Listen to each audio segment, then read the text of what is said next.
లౌకికుడి కన్నా బ్రాహ్మణ మాటకే వాల్యూ ఎక్కువ.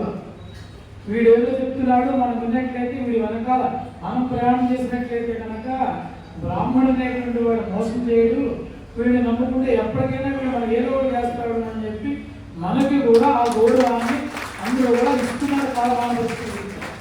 ఆలయంలో ఉత్సవం చేయటం వల్ల ఏమిటి ఫలితము అంటే జ్ఞానమిత్యుక్తం. ఈ ఉత్సవాన్ని చేయటం వల్ల జ్ఞానం కలిగి సర్వకళ్యాణకారకం, లోకంలో సర్వ జీవులకి కూడా సర్వకళ్యాణములు సర్వశుభములు కూడా జరుగుతాయి అని ఉత్సవ శబ్దం యొక్క నిర్వచనము ఫలితాన్ని చెప్పారు. అటువంటి ఉత్సవాలు. హాయ్ ఫ్రెండ్స్, నేను మీ ఐఎన్ఆర్ మిత్ర. అమలాపురంలోని చంద్రమౌళీశ్వర స్వామి టెంపుల్లో స్మార్త విద్వత్సభ ఏ విధంగా జరిగిందో చూడండి. క్షణకాలంలో కరోనా గ్రంథంలో ఇలా ఉంది కాబట్టి మీరు చేసుకోవడానికి వీలు లేదు. ఆ ప్రయత్నం చేయకండి, నాకు ఎవరికి ఫోన్ చేయకండి అని చెప్పేసి పెట్టండి. క్షణకాలం అదేమాట అడగడంలో అందరూ ఏమిటి ఏం కాలంలో ఎలా జరుగుతుందో అనే భయం కూడా వచ్చేసింది. ఇంకా చెప్పాల్సిన మాటది ఏమి నా పరిస్థితిగా ఉంటుందో అనే స్థితి వచ్చింది. దాని నుంచి కూడా మనమే కాపాడుతాం. వారసు ఏమిటి వచ్చింది అది నీకే బాధ్యత ఎక్కువగా ఉంది. కాబట్టి మీరు అందరూ కూడా పూర్వాపరాలు రెండు చెప్పుకున్నవాడు, లౌకిక జీవనం అనుసరిస్తున్నవాడు అంటే అతనికి పురుష సంతానం లేకపోవడం చేత కేవలం అతనికి స్త్రీ సంతానమే, మళ్ళీ ఆ పిల్లలకు కూడా స్త్రీ సంతానమే ఉంది. అతను ఈ జీవకృత్యార్థం చేసుకుంటాను అని చెప్పి అడగడం ద్వారా నేనే వారికి ఫోన్ చేశాను. వారే అడిగారు అంటే అలా చేసుకోకూడదు వెంటనే చెప్పారు. దానికి కారణాలు మార్గాలు కూడా చెప్పారు. కాబట్టి అలాంటి సందేహాలను కూడా మనకి వెంటనే ఎవరైనా ఫోన్ చేయవచ్చు, ఇబ్బంది లేదు. పాఠాలు కూడా చెప్తున్నారు, అది కూడా చూస్తుంది. కాబట్టి ఇంకా అంతిమంగా ఇంకా ఆంధ్ర వెంకటనారాయణ స్వామి గారు స్మార్తము వేదం గణపతి సిద్ధాంత స్వామి వారి ఆశ్రమంలో వాళ్ళ ఏమిటంటే ఇందులో ప్రతిష్ట, స్థాపనం, చతుస్థాపనం, ఆస్థాపనం, ఉత్థాపనం. ఒక్కొక్క దానికి స్థాపనం అంటే ఏమిటి, చతుస్థాపనం అంటే ఏమిటి, ఆస్థాపనం అంటే ఏమిటి, ఉత్థాపనం అంటే ఏమిటి, ఏ సందర్భంలో వాటిని చేయాలి అనే విషయాలన్నీ కూడా ఎంతో విస్తారంగా వాటికి నిష్పత్తులతో సహా మనకు వివరించడం జరిగింది. ఆ తర్వాతది ఉత్సవం. ఉత్సవ మనకి అమరకోశంలో యజ్ఞ సవోధ్వరో యాగ సర్పతంతుర్మఖక్రతు అని సవము అనేటటువంటి ఎన్ని పర్యాయ పదాలు ఉన్నాయో చెప్పారు. యజ్ఞ, సవ, అధ్వర, యాగ, సర్ప, తంతు, మఖ, క్రతు అని. అంటే సవము అంటే యజ్ఞం, ఆలయంలో జరిగే అనగా ఉత్కృష్టమైనటువంటి యజ్ఞము అని చెప్పబడింది. అదేమిటండి, అగ్నిష్టోమాది రూపాలలో అగ్నిష్టోమాది రాత్రవాదిపేయ పౌండరీక అష్టమేఘాది యాగాలు ఉన్నాయి కదా, అవి ఉత్కృష్టం అని చెప్తారు కదా. మరి ఇది ఉత్కృష్టం అంటారు ఏమిటి, ఇది ఎలా ఉత్కృష్టమైంది అంటే పరమాత్మను ఉపాసించేటటువంటి విధానాలలో రెండు విధాలు, సగుణోపాసన, నిర్గుణోపాసన అని చెప్పబడ్డాయి. ఈ సగుణ నిర్గుణములలో ఆ పరమాత్మను నిర్గుణ నిరంజని నిర్వికార నిర్వికల్ప నిరామయుడైనటువంటి ఆ పరమాత్మను నిర్గుణ స్వరూపంలో అగ్నిష్టోమాది జ్యోతిస్వరూపంలో నిర్గుణాకారంలో ఉపాసించడం యజ్ఞముల ద్వారా అయితే, ఆ పరమాత్మను సాకారముగా స్వరూపముగా ఈ దేవాలయాలలో ఈ ఉత్సవాల రూపంలో ఈ ఉత్సవాలకు సంబంధమైనటువంటి చర్చలలో ఆరాధించడం సగుణము అని చెప్పబడింది అన్నమాట. ఇలా ఈ ఉత్సవాలు ఎన్ని రకాలుగా ఉన్నాయి, అసలు ఉత్సవం చేయడం వల్ల, ఆలయంలో ఉత్సవం చేయటం వల్ల ఏమిటి ఫలితము అంటే ఉత్శబ్ద జ్ఞానమిత్యుక్తం సర్వకళ్యాణకారకం సవ ఇత్యుచ్యతే సృష్టి తదుత్స్యాత్ శబ్దభాషితం భోగమోక్షమితి జ్ఞేయం చతుర్విధమితి తథా. ఈ ఉత్సవాన్ని చేయడం వల్ల జ్ఞానం కలిగి సర్వకళ్యాణకారకం, లోకంలో సర్వ జీవులకి కూడా సర్వకళ్యాణములు సర్వశుభములు కూడా జరుగుతాయి అని ఉత్సవ శబ్దం యొక్క నిర్వచనము ఫలితాన్ని చెప్పారు. అటువంటి ఉత్సవాలు కొంచెం ప్లేస్ ఇప్పిస్తారా? శాంతము, మాంగళ్యము అని 4 విధాలుగా ఉన్నాయి. ఈ యొక్క అసలు సాకల్యం అంటే ఏమిటి, పావనం అంటే ఏమిటి, మంగళోత్సవం అంటే ఏమిటి, అలాగే శాంతికోత్సవం అంటే ఏమిటి, ఏ భేదం చేత ఈ ఉత్సవ భేదం ఏర్పడుతుంది అంటే సాకల్యం పావనం ద్వయారోహాది తీర్థాంతం సాకల్యం చేతి కీర్తితో శాంతితోని యజమానేచ్ఛయా క్రియాత్ ప్రాతకాలే శివోత్సవం. యజమాని యొక్క ఇష్టపూర్వకంగా జన్మ నక్షత్రం నాడు ఆయన చిత్తపూర్తిగా చేసేటటువంటి ఉత్సవానికి మాంగళ్యోత్సవము అని చెప్పి చెప్పబడింది. ఈ 4 ఉత్సవాలలో మొదటిదైనటువంటి సాకల్యోత్సవం 9 భేదాలలో చెప్పబడింది. ఆ 9 భేదాలలో ఏ దినసంఖ్య లేక ఎన్ని రోజులు చేసేటటువంటి ఉత్సవాన్ని మళ్ళా ఏ ఉత్సవం అంటారు, ఆ ఉత్సవం వల్ల ఏ ఫలితం కలుగుతుంది. 27 రోజులు దీక్షలో చేసేటటువంటి ఉత్సవం సౌరోత్సవం అని, ఇది ఉత్తమ మధ్యమ అధమాలలో ఇది ఉత్తమోత్తమం అని, దీనికి సుఖం ఫలితం. అలాగే 17 రోజులు చేసే ఉత్సవం చాంద్రోత్సవం అని, దీనికి ఉత్తమ మధ్యమంగా చెప్పి దీనికి కూడా సుఖం ఫలితాన్ని చెప్పారు. అలాగే 16 రోజుల దీక్షలో చేసేటటువంటిది సావిత్రోత్సవం అని, ఇది ఉత్తమ త్రయంలో ఉత్తమ అధమంగా చెప్పబడింది, దీనికి కూడా ఫలితం సుఖం. ఇక 9 రోజులు చేసే ఉత్సవం దైవికోత్సవం అని, ఇది మధ్యమోత్తమం అని, దీనికి విజయం ఫలితం. 9 రోజులు చేసే ఉత్సవం దైవికోత్సవం, 7 రోజులు చేసేది భౌవనోత్సవం అని, 5 రోజులు చేసేది భౌతికమని తెలియజేయబడింది. ఇవి 2 మధ్యమం అధమం, వీటికి ఫలితం కూడా విజయమే. ఇక అధమత్రయంలో 5 రోజులు చేసే ఉత్సవాన్ని భౌతికమని, 3 రోజులు చేసే ఉత్సవాన్ని గౌరవోత్సవం అని, 1 రోజు చేసే ఉత్సవాన్ని శైవోత్సవం అని పిలుస్తారు. ఇవి ఉత్తమం అధమంగా చెప్పబడి వీటికి కూడా ఫలితం బుద్ధిపరంగా తెలియజేయబడింది. అంతేకాకుండా ఇంకా 21 ఉత్సవ భేదాలు, అలాగే దినసంఖ్యాక భేదం చేత మళ్ళా 12 రకాలైన ఉత్సవ భేదాలు ఏర్పడతాయి. ఇవన్నీ కూడా ఇవే కాక మాస పూజలు, చైత్రమాసంలో ఉదుకోత్సవం అంటే స్వామివారికి తెప్పతిరునామం చేస్తారు, స్వామివారికి నౌకాయాన విహారం. అలాగే వైశాఖ మాసంలో గర్భ పూజ, జ్యేష్ఠ మాసంలో ఫల పూజ, ఆషాఢ మాసం క్షీర పూజ, శ్రావణ మాసంలో చక్ర పూజ, భాద్రపద మాస అగోపం, ఆశ్వీజ మాస అన్న పూజ, కార్తీక మాస దీప పూజ, మార్గశిర మాస వృషకాల పూజ, పుష్యమాస మధు పూజ, మాఘమాస జగదంబర పూజ, పాల్గొన మాస పుష్ప పూజలు, పంచపర్వారాధనలు, ఆషాఢమాస పవిత్రోత్సవాలు, ఆరుద్రోత్సవాలు, ఇలా స్వామివారికి ఎన్నో ఉత్సవాలు ఈ నైమిత్తికంలోకి వస్తాయి. ఇక కామ్యం ప్రాయశ్చిత్తాన్ని భేదాన్ని కామ్యం చేసి ప్రయత్నించడం. ప్రాయశ్చిత్తంలో ఉన్నటువంటి భేదాలు ఏవైతే ఉన్నాయో ఇవన్నీ కూడా కామ్య కర్మలుగా తెలియజేయబడ్డాయి. ఇలా క్రియాపాదంలో ఈ నిత్య నైమిత్తిక కామ్య విధులన్నీ కూడా చెప్పబడ్డాయి. చర్యాపాదంలో దీక్షాలు, ఆలయ నిర్మాణములు, అలాగే యోగపాదంలో ప్రాణాయామాది అంతర్యాగాది విధులన్నీ కూడా, అలాగే జ్ఞానపాదంలో పశు పతి పాశం అనేటటువంటి విషయాలన్నీ కూడా తెలియజేయబడ్డాయి. నాకు ఇచ్చే సమయం ఎప్పుడూ అయిపోయింది, అధ్యక్షులు వారు ఖండించాలి. ఒక్క మాట చెప్పి ముగిస్తానండి. పెద్దలు ఏంటంటే మీ అందరికీ కూడా గురుగారు ముఖంగా ఒక విన్నపం. ఇది వ్యవహారంలో జరిగినటువంటిది. పూర్వం కొన్ని సంవత్సరాల క్రితం లండన్ నటరాజ కేసు అనేటటువంటి ఒక కేసు జరిగిందండి. ఏమిటి ఆ కేసు అంటే, తమిళనాడులో ఉన్నటువంటి ప్రఖ్యాతమైనటువంటి క్షేత్రంలో ఉన్నటువంటి నటరాజస్వామి వారి విగ్రహం దొంగల చేత అపహరింపబడి లండన్ వరకు వెళ్ళిపోయింది. అక్కడ పోలీసులకు చిక్కింది ఆ విగ్రహం. దొరకగా అక్కడ వాళ్ళు దాని కోర్టులో న్యాయమూర్తి గారి ముందు ప్రవేశపెట్టారు.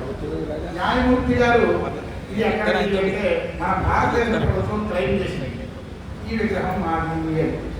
మరి మాది అంటే సరిపోయిందా, నిరూపించుకోవాలి. ఈ విగ్రహం మాదే, మా దేశానికి చెందినది, ఫలానా దేవాలయానికి చెందినది అని నిరూపించాలి. అందుకోసం భారతదేశం తరఫున ప్రొఫెసర్ నాగరాజన్ అనేటటువంటి ఆర్కియాలజీ పురాతత్వ శాస్త్రం ఏదైతే ఉందో ఆ ఆర్కియాలజీ ప్రొఫెసర్ ఒక ఆయన భారతదేశ ప్రభుత్వం తరఫున లండన్ కోర్టులో వాదన వినిపించడానికి వెళ్ళాడండి.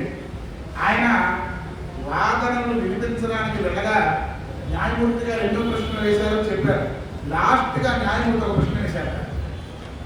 అన్నీ మీరు బాగానే ఉంది మీరు చెప్తున్నారు, విగ్రహం మాకు జరిగినప్పుడు మేము చేసినటువంటి రసాయన పరీక్షల ద్వారా ఆ విగ్రహం మీద ఉన్నటువంటి మట్టిని మేము ల్యాబ్కు పంపగా, ఆ ల్యాబ్ పరీక్షగా పంపగా ఆ విగ్రహం మీద దొరికినటువంటి మట్టి ఆనవాళ్ళు మీరు ఏ దేవాలయానికి విగ్రహం చేయలేదని చెబుతున్నారో ఆ దేవాలయంలో ఉన్నటువంటి మట్టి ఆనవాళ్ళు రెండు కలవట్లా, ఎలా మీరు ఆ దేవాలయం అని చెప్తారు, మీరు ఎలా ఆ దేవాలయాన్ని అని చెప్పి చెప్తారు అని చెప్పి ఆయన ప్రశ్న వేశారండి.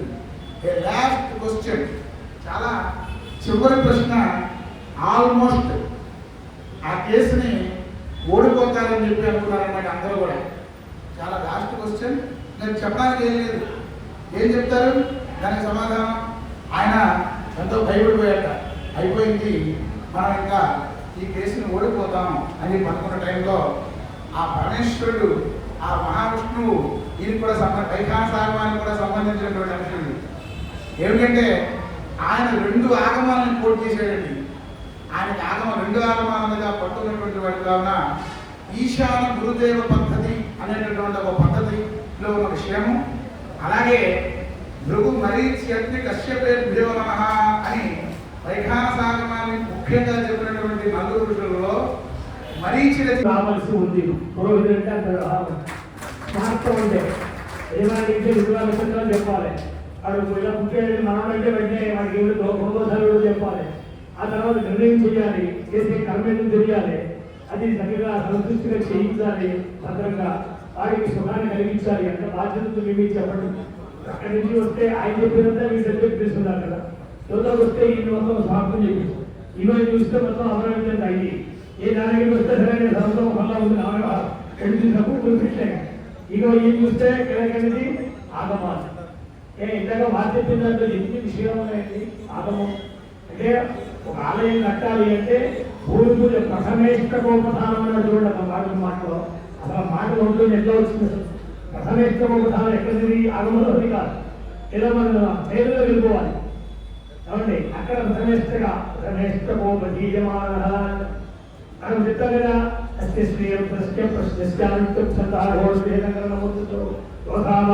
పరమపురుషో దేవతా కీర్తనం మాయా నిట్టగాళియే ఇవే అభియోగే హోమే ఇది యోగ అక్కడ ఉంది. అంటే ఆ భావం అంటే వైదిక పరిభాష వేరు, గ్రామ్య పరిభాష వేరు, ఆర్థిక పరిభాష వేరు, కాబట్టి సాహిత్య పరిభాష వేరు, తర్వాత కావ్య పరిభాష వేరు. ఇన్ని భాషలు ఉన్నాయి వ్యవహారానికి. మరింత లోతైనటువంటి అద్భుతమైనటువంటి ఈ సభలో ఇంతమందిని కూర్చోబెట్టి వాళ్ళ హృదయాన్ని ఆవిష్కరింపజేసే అవకాశాన్ని కల్పించినటువంటి ఏదైతే ఈ సభ ఉన్నదో సభ అని స్మార్త విద్యలకి అపర విద్యలకి ఇంకా దీంట్లో వచ్చినటువంటి ఉపవిద్యలు కదా. అసలు విద్య వేదం అయితే ఆగమం ఎలా వచ్చిందో చెప్పారు. ఆ వేదం నుంచి ఆగమం వచ్చింది అని చెప్పి స్మార్తం వచ్చింది. స్తోత్రిక్త ధర్మ ఇట్లా మొత్తం అందరూ కూర్చొని ఇంత అద్భుతమైనటువంటి విషయాలు చెప్పారు. ఇది మనం చదివితే ఏ పుస్తకాలు దొరుకుతాయి, చదివితే ఏ పుస్తకాలు దొరుకుతాయి. కాబట్టి ఇట్లా వాళ్ళందరూ కూడా అన్ని గ్రంథాలు తిరగేసి చూసి దాంట్లో పైగా ఇందాక మనం చెప్పింది చివరి చెప్పింది ఎన్ని దాని మీద ఒక అవగాహన తర్వాత తను అనుభవించే విషయాలు వాడుగా మనం చెప్పాము అంటే ఈ శాస్త్రకారుడు చెప్పినటువంటి విషయాన్ని అక్కడ వచ్చినటువంటి విషయాన్ని అనుసంధానం చేస్తే ఈ ఫలితం అక్కడ వచ్చిందా లేదా అది ఎలా వస్తుంది అది తిరిగి తెలుసుకోవాలి కదా. అంటే దాని మీద ఒక పట్టు రావాలి కదా. కాబట్టి ఇలాగా ప్రతిదీ కూడా అనుభవైకంగా ఆయన అనుభవైకంగా చెప్పారు. ఇవన్నీ కూడా ఏదో ఒకటి బట్టి ఏదో చెప్పేద్దామని భావంతో చెప్తే ఆ మాటలు రావు. కాబట్టి అనుభవంతో చెప్పినటువంటి మాటలు ఇవన్నీ కూడా అందరూ చెప్పినటువంటివి కూడా అవన్నీ మీరు చక్కగా పాలన చేసి ఇక్కడ కూర్చున్నటువంటి వాళ్ళందరి యొక్క మాటల్ని కూడా భద్రపరుచుకుంటారుగా. ఏదైనా సందేహం వస్తే కూడా ఇవి మా బావిగారు ఆ విషయంలో సిద్ధంగా ఉంటారు. ఇప్పుడు ఒక ఫోటోలో ఉంటే ఏ విధంగా సరే చెప్పారు అలాగే ఫ్యామిలీ నుంచి సమాధానం చెప్తారు క్షణంలో. అది పుస్తకంలో ఉండి ఇంకా ఆ పక్కన కార్యక్రమం చేసిన కూడా నేను కార్యక్రమం చేస్తుంటే ఆయన బ్రహ్మలో కూర్చుని ఒక 5-6 ఫోన్లు వచ్చినాయి. నాకే చూసి ఎంతమంటామంటే నాకే చూశారు ఎంతండి ఎవరు ఎత్తారు అయితే వాడికి సందర్భం సందేహం అడిగాడు వెంటనే ఉత్తరం సమాధానం చూపించారు.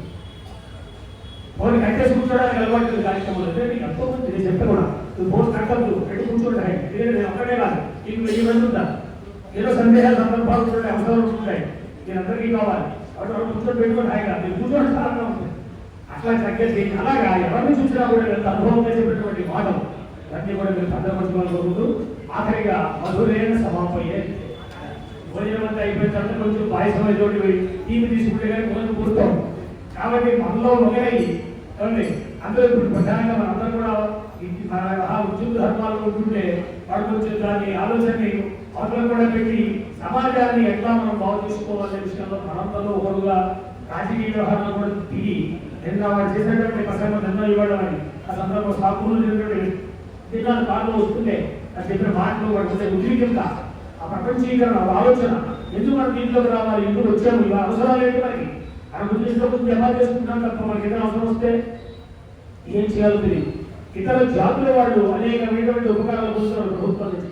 బ్రాహ్మణ జాతి ఏం పొందుతుందో చెప్పండి, ఎన్ని అవకాశాలు ఉన్నాయండి. ఇవాళ ఒక బ్రాహ్మణ కమిటీ దాంట్లో వేసి దాంట్లో ఒక వ్యక్తి ప్రధానంగా తీసుకుని అంటే మొత్తం రాష్ట్రం మొత్తం మీద సభ్యులు ఉంటే దాంట్లో కూడా మీడియా అనమాట. కాబట్టి ఎందుకు మీడియా సోదరులు అన్నమాట తమ్ముడు వల్ల కాబట్టి తీసుకున్నాడు. ఇంకా అందుచేత చిన్నవాడైనా కూడా వాడు మార్చుకున్నటువంటి విధానం ఉండాలో చూస్తే ఒక ఎమ్మెల్యే గారు చెప్పారు కాబట్టి నేను వదిలేశాను, పేరు చెప్పేసి ఇంకో పేరు చెప్పి ఇది వేళ చేశారు కాబట్టి ఆయన వదిలేశారు. ఇట్లా ఇవన్నీ అంటే రణమానంతో పొందినటువంటి ఒక విషయాలు ఇవన్నీ ఉన్నాయి. కాబట్టి వాటిని కూడా ఈ సభాముఖంగా ఒకసారి మనం అందరికీ నిలుపుడు చేసి అతను కూడా సన్మానం చేయాలనేటువంటి అంశంలో ఇక్కడికి ఆహ్వానం చేయడం జరిగింది. ఒక 5 నిమిషాలు మాత్రమే ముద్రిస్తారు. తర్వాత ఘనస్పతి ఒక మనం చెప్తాము, తర్వాత కార్యదర్శి నివేదిక సన్మాన కార్యక్రమం ఉంది. అంతా కలిసి ఒక భాగంలో పూర్తి అయిపోతుంది. ఆ శాస్త్రి గారు చెప్తాను.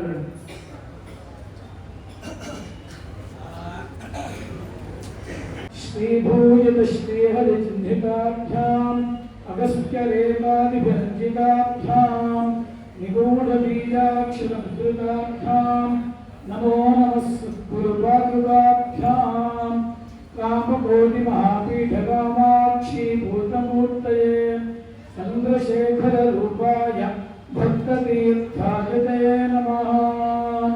సద్గురుచరణారవిందాభ్యాం నమః. మాతాపితృభ్యాం నమః. శ్రీబాలాత్రిపురసుందరీ సమేత శ్రీ చంద్రమౌళీశ్వరాభ్యాం నమః. సభాయే నమః.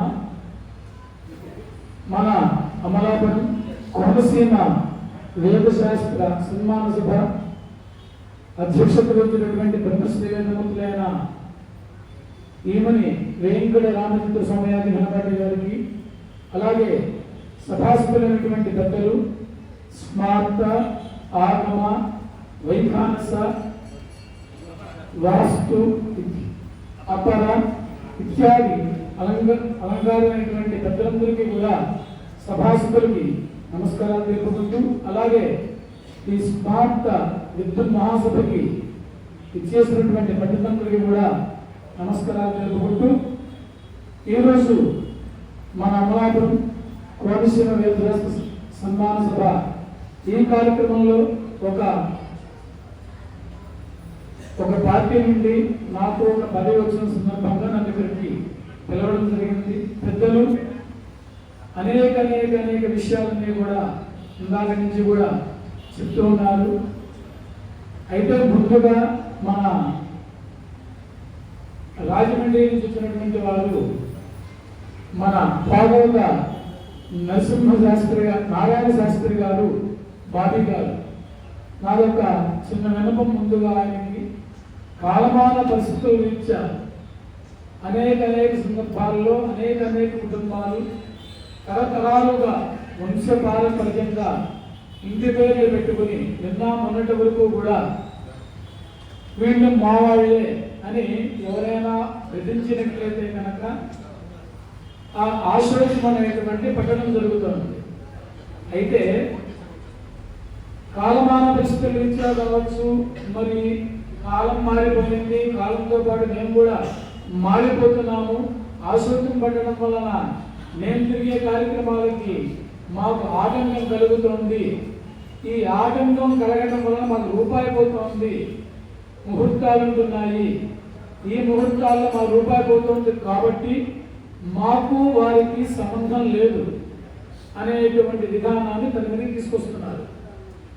ఈ విధానం ఏ రకంగా దీన్ని మనం పరిగణనలోకి తీసుకోవాలి, ఏ రకంగా దీన్ని మనం ఆచరించాలి, ఏ రకంగా దాన్ని తెలుసుకోవాలి ఆ బంధాన్ని అంటే తరాలు తెలుగు చేయడానికి ఉన్నటువంటివి ఇంటి పేర్లు.